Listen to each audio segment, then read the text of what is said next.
Hi అండి అందరికీ. ఈరోజు ఆఫ్టర్నూన్ సెషన్లో వచ్చినటువంటి క్వశ్చన్ పేపర్ని ఒకసారి చూద్దాం, ఎటువంటి క్వశ్చన్స్ అనేటటువంటి వస్తున్నాయని చెప్పేసి. ఫస్ట్ మనకి భాషా అభివృద్ధి దశల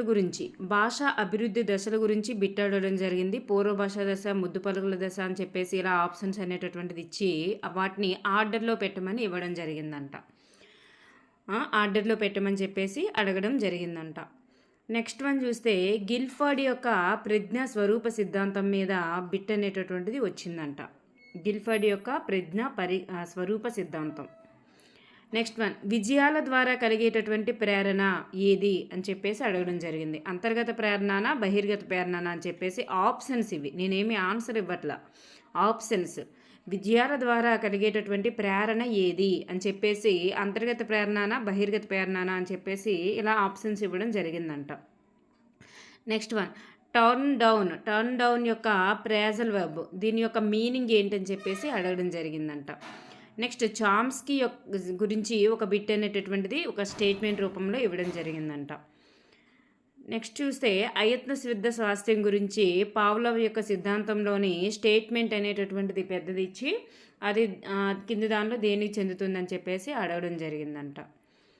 నెక్స్ట్ వన్ చూస్తే డబ్ల్యూసి బాగ్లే దేని గురించి వివరించారని చెప్పేసి దాని గురించి కూడా స్టేట్మెంట్ ఇవ్వడం జరిగిందంట, ఆప్షన్స్ అని చెప్పేసి. నెక్స్ట్ వన్ చర్యాత్మక పరిశోధన అనేది దీని మీద ఒక బిట్ ఇచ్చారంట. అంటే పరిశోధన రకాల మీద బిట్ అనేటటువంటిది వచ్చిందంట, పరిశోధన రకాల మీద.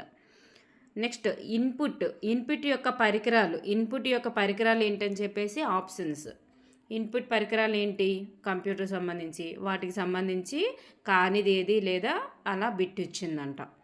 నెక్స్ట్ ఆర్టీఈ యాక్ట్కి సంబంధించి చూడండి 6 నుండి 18 సంవత్సరాలు ఇయర్స్కి ఎన్ని బోధనా గంటలు అని చెప్పేసి ఒకటి బిట్ వచ్చిందంట.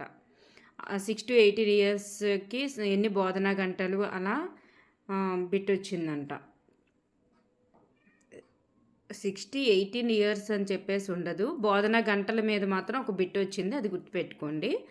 నెక్స్ట్ వన్ ఎన్ఈపి మీద మనకి బిట్ ఏమొచ్చిందంటే బాలలంటే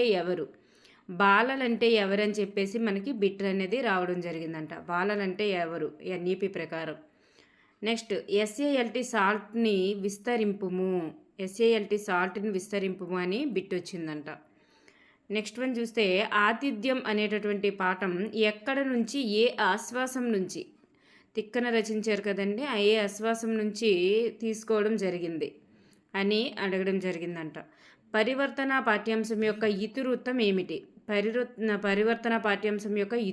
ఏమిటి? నెక్స్ట్ వన్ కన్ను బుద్ధి అని చెప్పేసి ఇచ్చి దీనికి సంబంధించిన నానార్థం ఏమిటి? నానార్థం అనమాట, కన్ను బుద్ధికి సంబంధించినటువంటి నానార్థం వర్డ్ అనేటటువంటిది అడగడం జరిగిందంట. ఓకేనండి. నెక్స్ట్ వన్ పరివర్తన అనేటటువంటిది చూడండి, అది పిల్లల స్వభావమా ఏంటా అని చెప్పేసి. నెక్స్ట్ వన్ క్రీడా పద్ధతి మీద ఒక బిట్ అనేటటువంటిది వచ్చిందంట. వ్యాసరూప ప్రశ్నలు రాయడంలో ఇమిడి ఉన్నటువంటి పద్ధతి అదే ఏంటి అని చెప్పేసి నేను ఏదో ఎక్స్పెక్ట్ చేస్తున్నాను, అది అవునా కాదో తెలియదు, రాయడంలో ఇమిడి ఉన్నటువంటి పద్ధతి ఏంటి అని చెప్పేసి. నెక్స్ట్ ప్రభుత్వ నిర్మాణం గురించి వివరించేటటువంటి చార్ట్ ఏంటి? నెక్స్ట్ వన్ స్తూపం యొక్క ఘనపరిమాణం అనేటటువంటిది అడగడం జరిగింది, స్తూపం యొక్క ఘనపరిమాణం.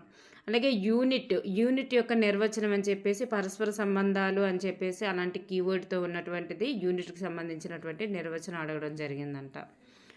నెక్స్ట్ వన్ జ్ఞానేంద్రియాలు ఎన్ని, అవి ఏవి అనేటటువంటి ప్రశ్న ద్వారా ఇది ఏ రకమైన ప్రశ్న అని, జ్ఞానేంద్రియాలు ఎన్ని, అవి ఏవి అనేటటువంటి ప్రశ్న ఏ రకమైన ప్రశ్న? అది సంక్షిప్త సమాధానమా, లఘు సమాధాన ప్రశ్ననా, లేకపోతే వ్యాసరూపనా, లేకపోతే ఏంటి అని చెప్పేసి బహుళైచ్ఛికనా అని. నెక్స్ట్ చంపకమాలకు సంబంధించి ఘన విభజన చేయమన్నారంట. ఒక సెంటెన్స్ అనేటటువంటిది ఇచ్చి, ఒక వాక్యం ఇచ్చి దాంట్ని ఘన విభజన చేస్తే అది మనకి చంపకమాల అనేటటువంటి ఆన్సర్ వచ్చేటట్లుగా ఘన విభజన ఇచ్చారు.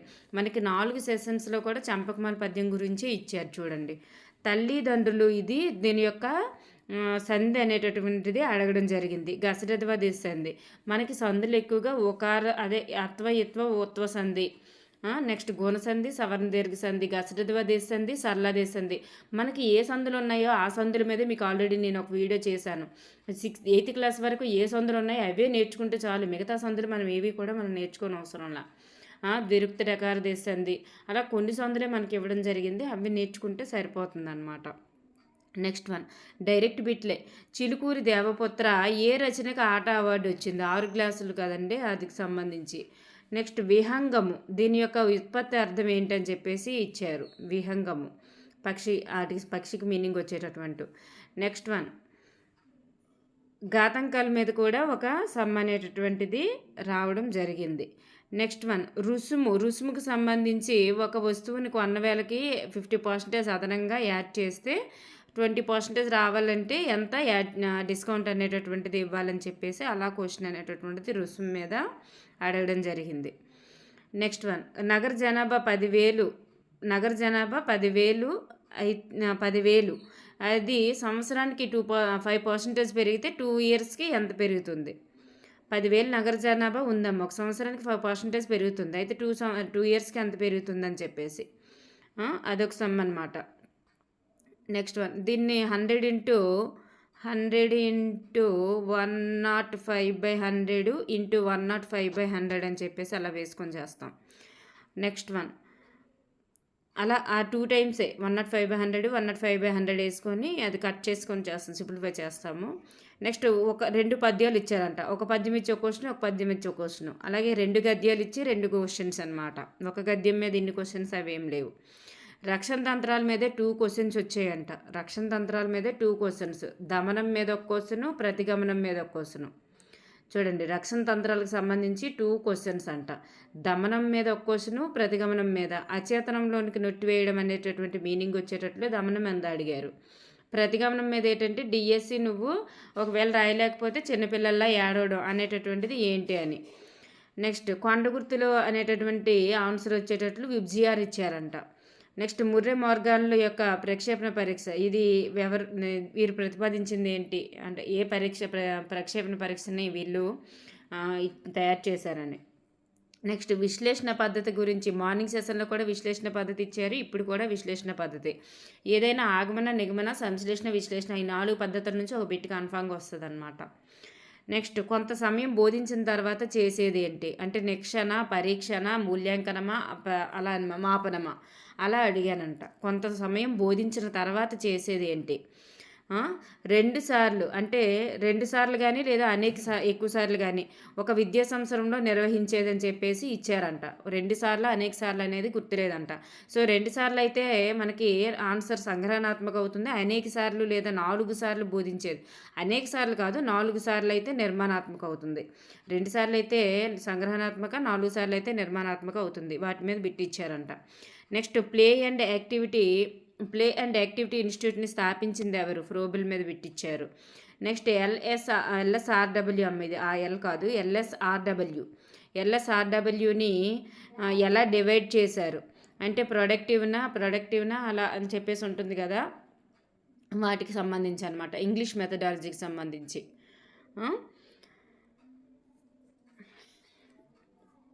నెక్స్ట్ వన్ నైపుణ్యాలు ఎల్ఆర్ని ఒకలాగా ఎస్డబ్ల్యూని ఒకలాగా అలా డివైడ్ చేస్తారు కదా, అలా అనమాట. నెక్స్ట్ వన్ వాటి మీద అప్లికేషన్ క్వశ్చన్ వచ్చింది. నెక్స్ట్ సంక్లిష్ట పద్ధతిలో సంక్లిష్ట వాక్యంలో ఎన్ని అసమాపక క్రియలు ఉంటాయి? నెక్స్ట్ సింపుల్ ఫ్యూచర్కి సంబంధించి సందనది ఏది? సింపుల్ ఫ్యూచర్కి సంబంధించి చెందనేది. టెన్సెస్ నుంచి 2 bits. Past perfect continuous tense యొక్క స్ట్రక్చర్ ఏంటి? పాస్ట్ పెర్ఫెక్ట్ కంటిన్యూస్ టెన్స్ యొక్క స్ట్రక్చర్ ఏంటి? అలాగే క్లాజ్ గురించి నౌన్ క్లాజ్ గురించి బిట్ వచ్చిందంట. నెక్స్ట్ సింపుల్ కాంపౌండ్ కాంప్లెక్స్కి సంబంధించి అండ్, బిఫోర్, సో, దేర్ ఫోర్కి సంబంధించి కిందన ఏంటంటే అలా సెంటెన్సెస్ ఇచ్చేసి ఇది సింపుల్ అంటే అక్కడ సింపులా కాంపౌండా కాంప్లెక్స్ వేటి మీద క్వశ్చన్ ఇచ్చారో తెలియదు, కానీ ఆ సెంటెన్సెస్లో ఇవి పెట్టేసి అంటే క్రింది వాళ్ళలో కాంపౌండ్ది ఏది అలా అడగొచ్చేమో మేబీ, అలా వాటి మీద బిట్ వచ్చిందంట. నెక్స్ట్ వన్ అమ్యూజ్మెంట్ పార్క్ అనేటటువంటిది దీని యొక్క మీనింగ్ ఏంటి? ఎంజాయ్ అనేటటువంటి ఆన్సర్ వస్తుంది. ఎంజాయ్ అనేటటువంటి మీనింగ్తో ఉంటుందన్నమాట అమ్యూజ్మెంట్ పార్క్. నెక్స్ట్ స్ప్రెడ్ యొక్క సినోనిమ్ ఏంటి? డైరెక్ట్ ఇండైరెక్ట్ స్పీచ్ కోసం కూడా బిట్ అనేటటువంటిది రావడం జరిగింది. నెక్స్ట్ డెఫినైట్ ఆర్టికల్ ఏదని చెప్పేసి డైరెక్ట్గా ఇచ్చేసారంట. డెఫినైట్ ఆర్టికల్ ఏదని చెప్పేసి క్రింది వానిలో డెఫినైట్ ఆర్టికల్ ఏదని చెప్పేసి డైరెక్ట్ బిట్ వచ్చింది. నెక్స్ట్ పరిశోధనలో రకాల మీద బిట్ అనేటటువంటిది వచ్చింది. పరిపోచ, సంఘటన పత్రాలు, వీటిలో ఏది ఉత్తమమైనదని చెప్పేసి. నెక్స్ట్ ఏది ఉత్తమమైందని బిట్ రావడం జరిగింది. నెక్స్ట్ పాఠం బోధించే ముందు గతంలో చెప్పినవి కూడా చర్చించడం అనేటటువంటివి ఏంటని చెప్పేసి ఆప్షన్స్ ఇలా పునరభ్యసన ఇలా ఇచ్చారంట. పాఠం బోధించే ముందు గతంలో చెప్పినవి కూడా చర్చించడం, దాన్ని ఏమంటారు అని చెప్పేసి ఇలా ఇచ్చారంట. అంటే నాకు తెలిసి పునర్విమర్శ అనుకుంటా. చూడండి, మనకి గతంలో చెప్పినవి కూడా బోధించడం ఏమవుతుందంటే మనకి తెలుగు మెథడాలజీలో ఏమొచ్చాయంటే ప్రవేశము, ప్రదర్శన, పునర్విమర్శ, గైహికము అని ఉంటాయి.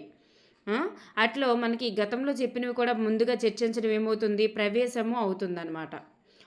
ప్రవేశము అనేటటువంటిది ఉన్మీకీకరణ, శీర్షిక ప్రకటన లేదా ముందు చెప్పిన వాటిని బోధించడం, అదే మీనింగ్లో వస్తుంది. ప్రవేశము, ప్రదర్శన, నెక్స్ట్ పునర్విమర్శ, గైహికము. పద్య బోధనలోని సోపానాలు, గద్య బోధనలో సోపానాలు అవే. వ్యాకరణ బోధనకు వచ్చేసరికి ప్రవేశం తర్వాత శీర్షిక ప్రకటన అనేటటువంటిది యాడ్ అయ్యి వస్తుంది అనమాట. నెక్స్ట్ అవరోధంకు సంబంధించి పురోగమన అవరోధం మీద బిట్ రావడం జరిగింది. బోధనాభ్యసన పద్ధతిలో అభ్యాసకునికి ఉండాల్సినవి ఏంటి? ప్రజ్ఞ ఉండాలి, మానసిక స్వభావం ఉండాలి. అలా అభ్యాసకుడు నేర్చుకున్న వాడికి ఎలాంటి గుణాలు అనేటటువంటివి ఎలాంటివి ఉండాలి? నెక్స్ట్ వన్, స్వీయ అభ్యసనానికి వీలు లేని పద్ధతి ఏంటి? స్వీయ అభ్యసనానికి వీలు లేని పద్ధతి అంటే నేను ఉపన్యాస పద్ధతి అనుకుంటున్నాను, ఏంటో ఆన్సర్ తెలీదు. స్వీయ అభ్యసనానికి వీలు లేని పద్ధతి ఏదని చెప్పేసి. నెక్స్ట్ పఠన సంబంధమైనటువంటి వైకల్యము, డిస్లెక్సియా. దీని గురించి ఇచ్చారు.